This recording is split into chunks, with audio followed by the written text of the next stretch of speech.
ശ്രീ സച്ചിദാനന്ദ സദ്ഗുരു സായിനാഥ് മഹാരാജ് കി ജയ്. നമസ്കാരം. എൻ്റെ പേര് ഉഷ ജയദേവൻ. ശ്രീ സായി സച്ചരിതം അധ്യായം 12.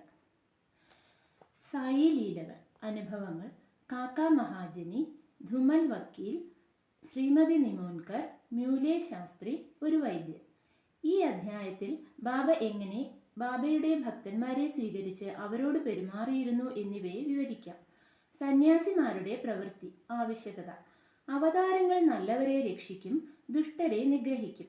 ഇത് നമ്മൾ മുമ്പ് തന്നെ കണ്ടു. എന്നാൽ സന്യാസിമാരുടെ പ്രവൃത്തി വേറെയാണ്. അവർക്ക് നല്ലതും കെട്ടതും എല്ലാം ഒരുപോലെയാണ്. ആദ്യമായി തെറ്റുകളും ഉപദ്രവങ്ങളും ചെയ്യുന്നവരെ തിരുത്തി നല്ലവരാക്കുന്നു. അവർ ഭവസാഗരത്തെ കുടിക്കുന്ന അഗസ്ത്യമുനി അല്ലെങ്കിൽ അറിവില്ലായ്മയായ ഇരുളിനെ അകറ്റുന്ന സൂര്യനാണെന്ന് പറയാം. ദൈവം സന്യാസിമാരിൽ കുടികൊള്ളുന്നു. വാസ്തവത്തിൽ അവരിൽ വ്യത്യാസമില്ല. നമ്മുടെ സായി അതിൽപ്പെട്ട ഒരു സന്യാസിയാണ്. ബാബ അവതാരമെടുത്തത് ഭക്തന്മാരുടെ നന്മയ്ക്ക് വേണ്ടിയാണ്. അറിവിൽ ശിഖരവും തേജസ്സിനാലും ചുറ്റപ്പെട്ടിരിക്കുന്നു. ബാബ എല്ലാറ്റിനെയും ഒരുപോലെ സ്നേഹിച്ചിരുന്നു. സായി ഒന്നിലും സംബന്ധപ്പെട്ടിരുന്നില്ല. സ്നേഹിതന്മാരും ദുഷ്ടന്മാരും അതുപോലെ രാജാക്കന്മാരും ഒന്നുമില്ലാത്തവരും ബാബയ്ക്ക് ഒരുപോലെയായിരുന്നു. ബാബയുടെ പൗരുഷം, പരാക്രമത്തെ കേൾക്കുക. ഭക്തന്മാർക്ക് ബാബ തന്റെ ഗുണങ്ങളെ പകർന്നു കൊടുത്തിരുന്നു. എപ്പോഴും ശിഷ്യന്മാരെ സഹായിക്കാൻ മുമ്പിൽ നിന്നിരുന്നു. ബാബ അവരെ കാണാൻ നിശ്ചയിച്ചിട്ടില്ലെങ്കിൽ ഭക്തന്മാർക്ക് സായിയോട് അടുക്കുവാൻ സാധ്യമല്ല.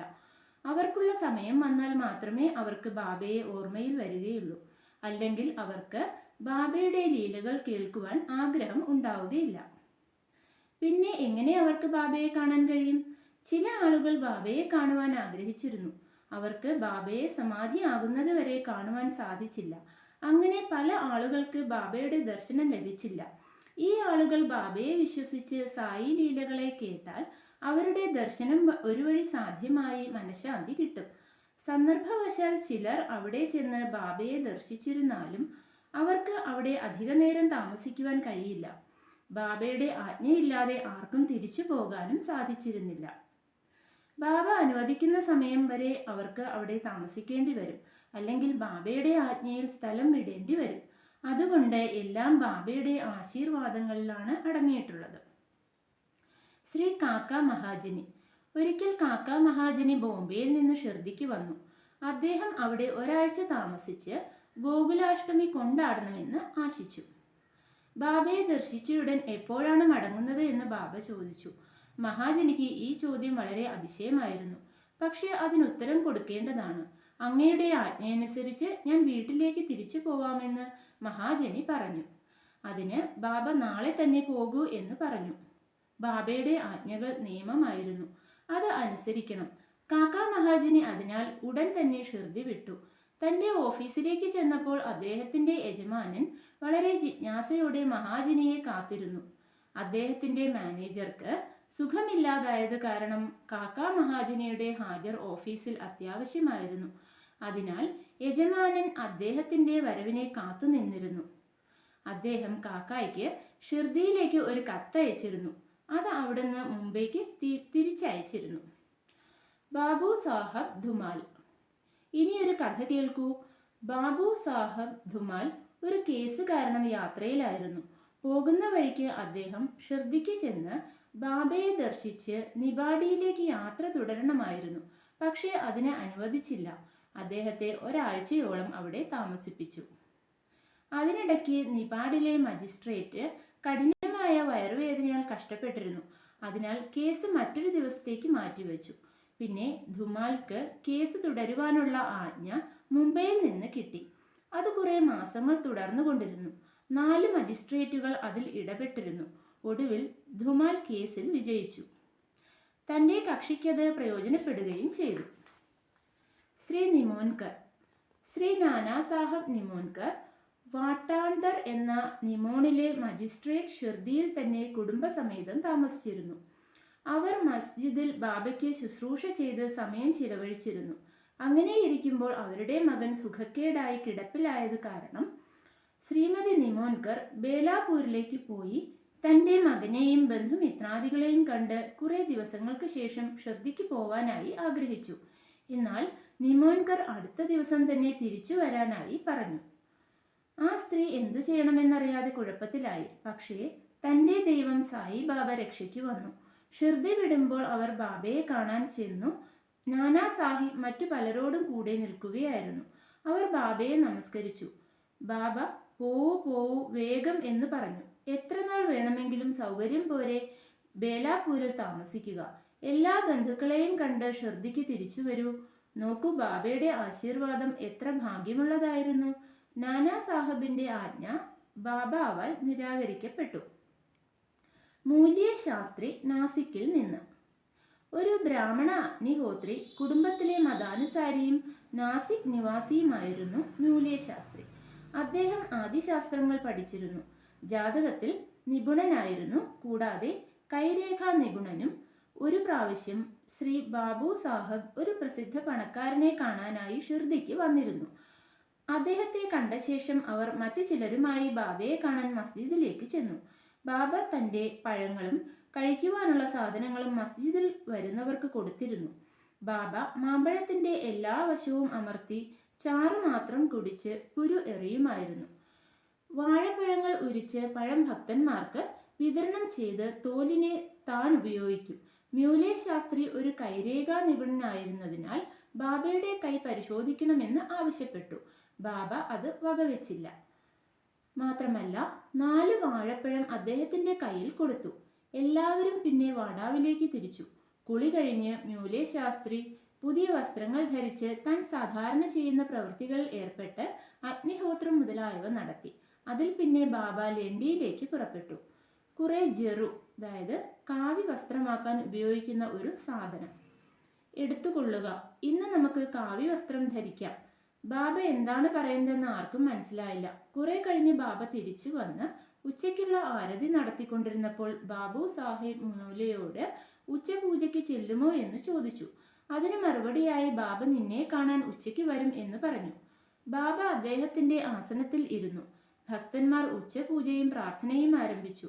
ബാബ പറഞ്ഞു, ആ പുതിയ നാസിക് ബ്രാഹ്മണന്റെ അടുത്ത് നിന്ന് കുറെ ദക്ഷിണ തരാൻ പറയുക. ബൂട്ടി ദക്ഷിണ കൊണ്ടുവരാനായി വാടാവിലേക്ക് ചെന്നു. ആ വർത്തമാനം മൂലെ ശാസ്ത്രിയെ അറിയിച്ചപ്പോൾ അദ്ദേഹം ആശ്ചര്യപ്പെട്ടു. അദ്ദേഹം തൻ്റെ മനസ്സിൽ ഇപ്രകാരം വിചാരിച്ചു, ഞാനൊരു ശുദ്ധ അഗ്നിഹോത്ര ബ്രാഹ്മണനാണ്. എന്തിനു വേണ്ടി ഞാൻ ദക്ഷിണ കൊടുക്കണം? ബാബ വലിയൊരു സന്യാസിയായിരിക്കാം, പക്ഷേ ഞാൻ അദ്ദേഹത്തെ ആശ്രയിക്കുന്നില്ലല്ലോ. പണക്കാരനായ ബൂട്ടിയോട് ഒരു വലിയ സന്യാസിയായ ബാബ ദക്ഷിണ ചോദിക്കുമ്പോൾ അത് നിരസിക്കാൻ സാധ്യമല്ല. അതുകൊണ്ട് താൻ ചെയ്തുകൊണ്ടിരിക്കുന്ന ജോലികൾ നിർത്തിവെച്ച് ബൂട്ടിയുടെ കൂടെ മസ്ജിദിലേക്ക് പുറപ്പെട്ടു. മൂലെ ഒരു പവനനും മസ്ജിദ് അങ്ങനെ അല്ലാത്തതായും കരുതിയതിനാൽ തൻ്റെ കരങ്ങൾ കൂപ്പി ബാബയുടെ നേർക്ക് കുറെ പുഷ്പങ്ങൾ എറിഞ്ഞു. അപ്പോൾ അദ്ദേഹം കണ്ടത് ബാബയെ അല്ലായിരുന്നു, മരിച്ചുപോയ തൻ്റെ ഘോലാബ് സ്വാമിയെ ആയിരുന്നു. അദ്ദേഹം അത്ഭുതപ്പെട്ടു. എന്നിട്ട് വിചാരിച്ചു, ഇതൊരു സ്വപ്നമായിരിക്കുമോ? അല്ല, അത് സത്യമായിരുന്നു. എന്തെന്നാൽ അദ്ദേഹം ഉണർന്നാണ് ഇരിക്കുന്നത്. പക്ഷേ അദ്ദേഹത്തിന്റെ ഗുരു ഘോലാപ്പ് എങ്ങനെ അവിടെ വന്നു? കുറെ നേരത്തേക്ക് അദ്ദേഹത്തിന് ഒന്നും ഉച്ചരിക്കാൻ കഴിഞ്ഞില്ല. തന്നെത്താൻ നുള്ളി നോക്കി. പിന്നെയും ആലോചിച്ചു. പക്ഷേ ആ സംഭവം മനസ്സിലാക്കുവാൻ സാധിച്ചില്ല. ഒടുവിൽ എല്ലാ സംശയങ്ങളെയും വിട്ട് നേരെ മുകളിൽ ചെന്ന് ഗുരുവിന്റെ കാലടികളിൽ വീണ് നമസ്കരിച്ചിട്ട് കൈയും കെട്ടി നിന്നു. മറ്റുള്ളവർ ബാബയുടെ ആരതി പാടിക്കൊണ്ടിരുന്നു. ആ സമയത്ത് മ്യൂലെ ശാസ്ത്രി ഉറക്കെ തൻ്റെ ഗുരുവിൻ്റെ നാമം ചൊല്ലിക്കൊണ്ടിരുന്നു. എന്നിട്ട് തൻ്റെ അഹംഭാവം, ജാതി ഇവയെല്ലാം മാറ്റിവെച്ച് ബാബയുടെ പാദങ്ങളിൽ വീണു. എഴുന്നേറ്റ് കണ്ണു തുറന്നപ്പോൾ അദ്ദേഹം കണ്ടത് ബാബ ദക്ഷിണ ചോദിക്കുന്നതായിരുന്നു. ബാബയുടെ പ്രകാശപ്രഭാവവും അസംഭാവിത ശക്തിയെയും കണ്ട് മ്യൂലെ ശാസ്ത്രി തന്നെത്താൻ മറന്നുപോയി. അദ്ദേഹത്തിന്റെ കണ്ണുകളിൽ സന്തോഷ അശ്രുക്കൾ ഒഴുകിക്കൊണ്ടിരുന്നു. പിന്നെയും ബാബയെ നമസ്കരിച്ച് അദ്ദേഹത്തിന് ദക്ഷിണ കൊടുത്തു. എനിക്കിപ്പോൾ സംശയങ്ങളെല്ലാം അകന്ന് എൻ്റെ ഗുരുവിനെ കണ്ടു. ഈ അതിശയ സംഭവത്തെ കണ്ട ജനങ്ങളും മ്യൂലെ ശാസ്ത്രിയും എല്ലാവരും ബാബയുടെ വാക്കുകളുടെ അർത്ഥം മനസ്സിലാക്കി. കൊണ്ടുവരൂ, ജെറു അല്ലെങ്കിൽ കാവി വസ്ത്രം ധരിപ്പിക്കാം. അത്തരത്തിലായിരുന്നു ബാബയുടെ ലീലകൾ. ഒരു വൈദ്യൻ. ഒരിക്കൽ ഒരു മാമൽ തദാർ അദ്ദേഹത്തിന്റെ ഡോക്ടർ ചങ്ങാതിയുമായി ഷിർദി സന്ദർശിച്ചു. ഡോക്ടർ അദ്ദേഹത്തിന്റെ ബിംബം രാമനാണെന്നും അതുകാരണം ഒരു മുഹമ്മദീയന്റെ മുമ്പിൽ തല കുനിയുകയില്ലെന്നും പറഞ്ഞു. ആയതിനാൽ അദ്ദേഹം ഷിർദിക്ക് പോകുവാൻ ഇഷ്ടപ്പെട്ടിരുന്നില്ല. ആരും അദ്ദേഹത്തെ ബാബയുടെ മുന്നിൽ തല കുനിയുവാനായി നിർബന്ധിക്കുകയില്ലെന്ന് പറഞ്ഞു. അതിനാൽ അദ്ദേഹം തൻ്റെ കൂടെ ചെല്ലണമെന്നും പറഞ്ഞു. അതേപോലെ അവർ ഷിർദിയിലെത്തി ബാബയെ കാണുവാനായി ചെന്നു. ഡോക്ടർ മുന്നിൽ ചെന്ന് ബാബയെ വണങ്ങുന്നത് കണ്ട ജനങ്ങൾ അതിശയിച്ചു. അവർ അദ്ദേഹത്തോട് ചോദിച്ചു, എങ്ങനെയാണ് നിങ്ങളുടെ നിശ്ചയം മറന്ന് ഒരു മുസൽമാനെ വണങ്ങിയത്? അതിന് ഡോക്ടർ അദ്ദേഹം തൻ്റെ ഗുരു റാമിനെ ബാബയുടെ ഇരിപ്പിടത്തിൽ കണ്ടു, അതുകൊണ്ട് താൻ കുമ്പിട്ടു എന്നും പറഞ്ഞു. ഇത് പറഞ്ഞുകൊണ്ടിരിക്കുമ്പോൾ അദ്ദേഹം സായി ബാബയെ കണ്ടു. അത് കണ്ട ക്ഷണം ഇതെന്താ ഒരു സ്വപ്നമാണോ എന്ന് വിചാരിച്ചു.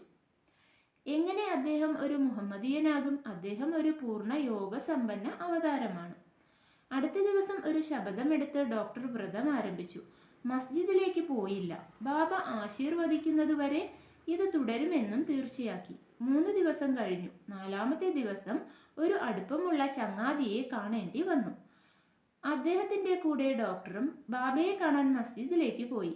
ദർശനത്തിന് ശേഷം ബാബ ഡോക്ടറോട് ചോദിച്ചു, ആരെങ്കിലും എന്നെ കാണാനായി വിളിച്ചുവോ? എന്നിട്ടാണോ ഇവിടെ വന്നിട്ടുള്ളത്? ഈ ഒരു വിലമതിക്കാൻ സാധിക്കാത്ത ചോദ്യം ഡോക്ടറെ അത്ഭുതപ്പെടുത്തി.